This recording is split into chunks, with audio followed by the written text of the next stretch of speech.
Hello friends, मैं पारुल आप सभी का स्वागत करती हूं और आज का एपिसोड देखने के बाद भी मैं इसे 4.5 ही रेटिंग दूंगी। बहुत अच्छे जा रहे हैं आजकल एपिसोड्स और देखने में मज़ा आ रहा है। वो कहते हैं कि जब इंसान खुश नहीं होता तो उसके चेहरे पर वो बयां हो जाता है। चाहे आप लाख कोशिश कर लें, सबसे बात कर लें, कुछ भी कर लें, पर कहीं ना कहीं आपके चेहरे की शिकन सबकी नज़र में आ ही जाती है। और आज के एपिसोड में यही दिखाया गया कि पाखी बेमन से शादी ज़रूर कर रही है, सबके लिए हाँ हाँ कर रही है, सारे रिचुअल्स कर रही है, लेकिन उसके चेहरे की शिकन आज दिखाई दे जाती है। और फिर उससे वही सवाल किया जाता है कि क्या वो अपनी मर्ज़ी से शादी कर रही है या उसके साथ कोई ज़ोर ज़बरदस्ती हो रही है। चलिए हम आगे बढ़ते हैं और बताते हैं क्या था खास आज के एपिसोड में। वैसे मैं आपको बता दूं कि आप लोगों के बेस्ट कमेंट्स इस वीडियो के एंड में डिस्प्ले किए जाएंगे। अब हम बताते हैं आज की कहानी। तो कहानी कुछ यूँ थी कि घर पे शाकर की तैयारी शुरू हो जाती है, जोर शोर से तैयारियां शुरू की जाती हैं। इधर सम्राट और विराट की बुआ तीसरी शादी की तैयारी करती है। जी हाँ, उनकी ऑलरेडी 2 शादियां हो चुकी थी और दोनों से वो डिवोर्स भी ले चुकी थी। अब वो तीसरी शादी के लिए बड़ी एक्साइटेड थी। कोई अमित नाम का लड़का है जो सिर्फ 24-25 साल का है और उससे शादी करने के लिए बहुत एक्साइटेड है। ये सुनकर घर का कोई भी मेंबर खुश नहीं है। वो ये भी कह रहा है कि क्या तुम बच्चों से शादी कर रही हो और तुम्हें शर्म नहीं आती? इस अधेड़ उम्र में तुम इतने छोटे लड़के से शादी कर रही हो। 2 शादियां टूट चुकी हैं। अगर तुम उन्हें निभा लेती तो शायद उस अमित के बराबर ही तुम्हारे खुद के बच्चे होते। लेकिन उसकी बुआ टस से मस नहीं होती है और वो कहती है उसकी लाइफ है, उसकी ज़िंदगी, वो चाहे जो करे। सभी लोग पहुंचते हैं पाखी के घर। पाखी अभी भी उदास सी बैठी रहती है। पाखी की माँ आती है और कहती है देखो बेटा, मैं तुम्हें बहुत प्यार से समझा रही हूँ कि अगर तुम 2 नावों में पैर रखोगी तो तुम खुद डूब जाओगी। इसलिए ऐसा कुछ मत करना कि तुम्हें बाद में पछतावा हो। इतना अच्छा घर मिला है, इतना अच्छा रिश्ता है, इसे दिल से स्वीकार करो और तैयार हो जाओ। पाखी रोना शुरू करती है और फिर मन ही मन सोचती है कि अगर एक बार ज़िंदगी ने मौका दिया विराट से मिलने का तो वो विराट से ज़रूर पूछेगी कि उसने उसके साथ ऐसा क्यों किया। उधर दूसरी तरफ विराट कर देता है कमल जोशी के वीआरएस पर सिग्नेचर्स और उनको दे देता है। वो कहता है कि ये सब मैं सई की वजह से कर रहा हूँ। मुझे भी कहीं ना कहीं ऐसा लगता है कि आप लोगों को यहाँ से चले जाना चाहिए। सई की बदतमीजी की वजह से कमल जोशी विराट से माफ़ी मांगते हैं और कहते हैं मुझे पता है कि वो बहुत ढीठ है, वो बहुत बदतमीजी से आपसे बात करती है, पर मैं क्या करूँ, बेटी है। विराट कहते हैं मुझे पता है वो आपसे बहुत प्यार कर रही है और वो अगर इस तरह से मुझसे बिहेव कर रही है तो वो सिर्फ इस वजह से क्योंकि वो आपको और ख़ुद को सेफ रखना चाहती है। पर मुझे कोई ऑब्जेक्शन नहीं है, आप बेझिझक ये वीआरएस लीजिए और आप जा सकते हैं। कमल जोशी कहते हैं कि मैं तब तक नहीं जाऊंगा जब तक मैं इस जिले का चप्पा चप्पा आपको ना दिखा दूं। बस कुछ दिन और फिर मैं चला जाऊंगा। पर कल मुझे मुंबई के लिए निकलना है क्योंकि जो विट्ठल के खिलाफ मैंने केस फाइल किया था उसकी कल सुनवाई है, तो कल मुझे मुंबई जाना होगा। पर सई के स्कूल वालों ने उसके लिए एक फंक्शन रखा है क्योंकि उसने टॉप किया है, तो इस खुशी में उसके लिए फंक्शन रखा है। मैं तो मौजूद नहीं रहूँगा और मुझे पता है जगताप पीछे से ज़रूर कोई ना कुछ कांड करेगा।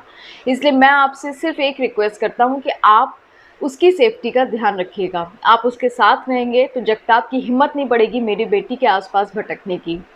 इस बात का प्रॉमिस विराट लेता है और कहता है कि आप बेफिक्र होकर जाइए, कल का दिन मैं सई के साथ ही रहूँगा।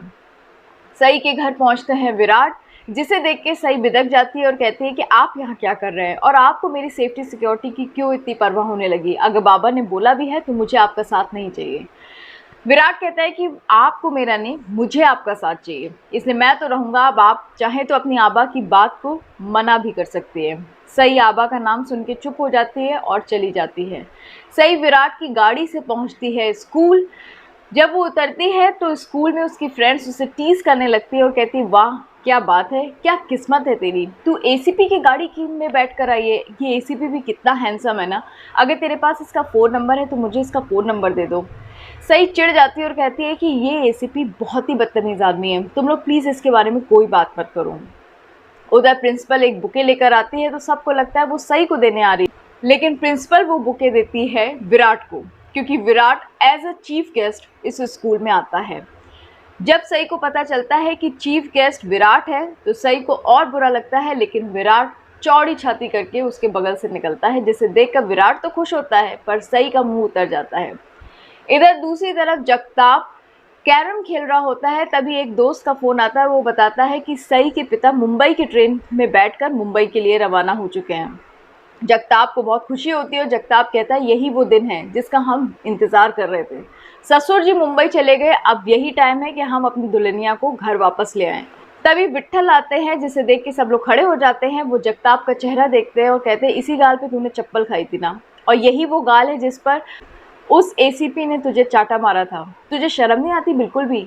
मैंने इतने साल लगा लिए डर पैदा करने के लिए, इसलिए विट्ठल के नाम से यहाँ का एक एक आदमी डरता है। लेकिन तूने क्या किया? तूने कुछ भी नहीं किया।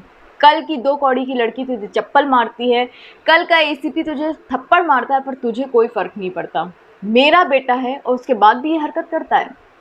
जगताप कहता है पापा बस मुझे आज का दिन दो, आज के आज ही मैं वो डर पैदा करूँगा कि लोग मेरे नाम से भी काँपेंगे। विट्ठल वहाँ से चले जाते हैं। तभी जगताप कहता है चलो स्कूल, मुझे पता है उसके स्कूल में फंक्शन है, वहाँ जाके देखते हैं। लेकिन जब वो स्कूल के बाहर पहुँचता है तो उसे पता चलता है कि एसीपी सई के आसपास ही है। जगताप कहता है कि अभी वो सही वक्त नहीं आया है, जब ये घर पहुँचेगी इसको वहाँ से उठा लेंगे।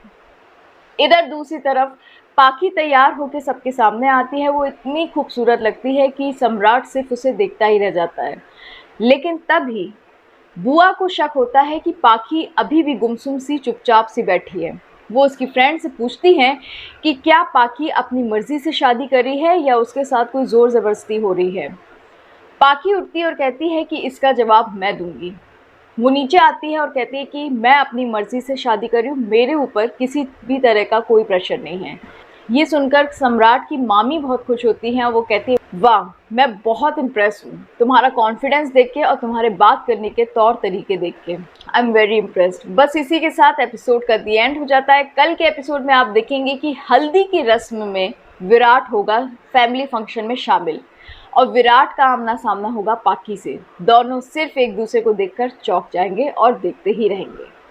तो ये सब होगा कल के एपिसोड में। अब चलिए एक नज़र डालते हैं आप लोगों के कमेंट्स पर।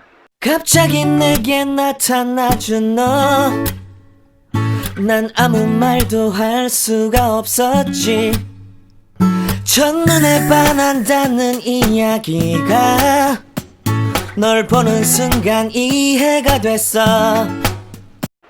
उम्मीद करती हूँ आपको आज का रिव्यू अच्छा लगा होगा। अगर आपको हमारा चैनल पसंद है तो प्लीज़ इसे लाइक शेयर सब्सक्राइब ज़रूर करें। हम कल मिलते हैं नए रिव्यू के साथ, तब तक के लिए बाय।